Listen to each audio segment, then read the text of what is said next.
तो दोस्तों भारत के एक ऐसे हथियार को लेकर के बड़ी न्यूज़ सामने निकल करके आई है जो कि भविष्य का हथियार है। और इस प्रकार के हथियारों के ऊपर गिनती के यूएसए, चाइना, रशिया और साथ में भारत जैसे कंट्रीज़ है जो कि इनके ऊपर काम कर रहे हैं। और ये भारत का इस प्रकार का हथियार है जिसके ऊपर ना तो ग्रेविटी का असर पड़ेगा, ना ही इसको जैम किया जा सकता होगा और ना ही इसके ऊपर एनवायरनमेंट का फर्क पड़ेगा। और इसकी जो स्पीड है वो आप सबको 3 लाख किलोमीटर पर आवर के आसपास देखने को मिलेगी, जो कि इनसेन है। और इस सब के बाद में यहाँ पर इस हथियार के बारे में खबर कुछ ऐसी है कि भारत इसके ऊपर काम तो पहले से कर रहा था, लेकिन हम पहले इसके जो छोटे छोटे वेरिएंट्स हैं उनको बना रहे थे जिससे कि ये काम हो सके कि हमारे देश में जो टेक्नोलॉजी है उसे डेवलप किया जा सके। लेकिन अब इसके फुल स्केल प्रोटोटाइप को डेवलप करने के लिए भारत ने सारी टेक्नोलॉजीज़ को तैयार कर लिया है और अब फाइनली आप इस साल इस हथियार की एक बड़ी झलक देख पाओगे। तो सबसे पहले तो आप सभी लोग अपनी स्क्रीन के ऊपर एक आर्टिकल को देख सकते हैं जहां पर सबसे पहले तो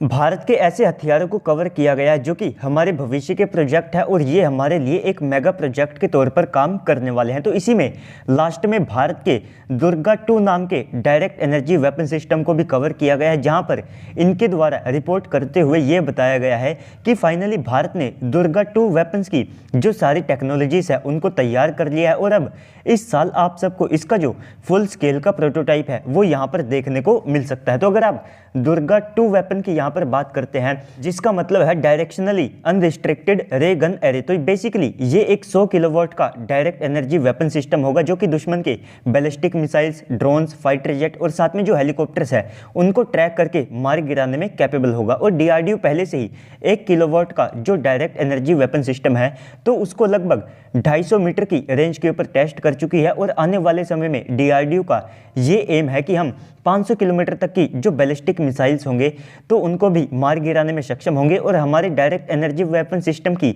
जो रेंज है वो आप सबको 10 से लेकर के 25 किलोमीटर के आसपास की देखने को मिलेगी। और ये एक शुरुआती रेंज होगी जिसको भविष्य में बढ़ा करके और ज़्यादा कर दिया जाएगा। और साथ ही साथ दुर्गा 2 वेपन हमारे लिए इसलिए भी इम्पोर्टेंट हो जाता है क्योंकि पाकिस्तान आने वाले समय में जो ड्रोन्स है उनका काफ़ी ज़्यादा बड़े स्केल के ऊपर इस्तेमाल करने वाला है, क्योंकि इनके पास जो हैवी वेपन्स जैसे कि फाइटर जेट और साथ में कॉस्टली वेपन्स को खरीदने के लिए पैसे तो है नहीं, तो इसके कारण ये छोटे जो वेपन्स हैं उनका इस्तेमाल करने वाले हैं। तो इनके इस प्रकार के जो ड्रोन्स होंगे तो वहाँ पर ये काफ़ी ज़्यादा मददगार साबित होने वाला है। इसी के साथ में हम इस डायरेक्ट एनर्जी वेपन सिस्टम से दुश्मन की जो लीथल क्रूज मिसाइलें होती है उनको भी मार गिराने में कैपेबल होंगे। साथ ही साथ ये हमारे लिए एक टेक्नोलॉजी को डेवलप करने का काम तो करेगा ही, जिससे हम भविष्य में और ज़्यादा वेरिएंट्स को यहाँ पर डेवलप करेंगे, जिसमें सबसे पहले तो दुर्गा 2 बेसिकली एक लैंड बेस्ड वेरिएंट होगा जिसका इस्तेमाल हमारी थल सेना यहाँ पर करने वाली है। इसके बाद में हमारे जो एमका जैसे फाइटर जेट होंगे जहाँ पर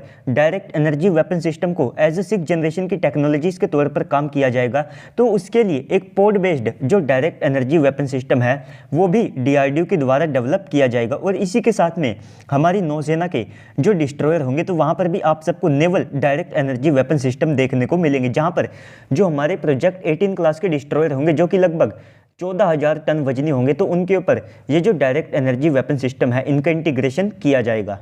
तो भारत के अलावा भी दुनिया के अंदर कई ऐसे देश हैं जो कि इस प्रकार के डायरेक्ट एनर्जी वेपन सिस्टम के ऊपर काम कर रहे हैं। यहाँ तक कि यूएसए ने तो अपने जो बड़े एयरक्राफ्ट है उनके लिए पहले से डायरेक्ट एनर्जी वेपन सिस्टम को बना करके डेवलप भी कर लिया है। साथ ही साथ इनके द्वारा अपनी नेवी के लिए जो डायरेक्ट एनर्जी वेपन सिस्टम है ये भी यहाँ पर बनाए जा चुके हैं। और अगर नौसेना और साथ में वायुसेना के लिए ये ऐसे डायरेक्ट एनर्जी वेपन सिस्टम को बना चुके हैं तो डेफिनेटली इनके द्वारा सबसे पहले अपनी जो थल सेना है उनके लिए भी ऐसे जो डायरेक्ट एनर्जी वेपन सिस्टम है ये डेवलप किए गए होंगे। इसी के साथ में यहाँ पर चाइना और रशिया के द्वारा भी डायरेक्ट एनर्जी वेपन सिस्टम के ऊपर काम करने को लेकर के जो रिपोर्ट्स हैं ये सामने आती है, लेकिन ये देश कभी खुद से अपने जो डायरेक्ट एनर्जी वेपन सिस्टम है इनको लेकर के ज़्यादा जानकारी पब्लिक डोमेन में नहीं देते हैं। इसके बाद रही बात इजराइल की, तो आप सबको पता है कि इजराइल पहले से ही आयरन डोम नाम का एक जो डायरेक्ट एनर्जी वेपन सिस्टम है वो तैयार कर चुका है, जिसका इस्तेमाल वो छोटे रॉकेट्स, शेल्स और साथ में जो ड्रोन्स है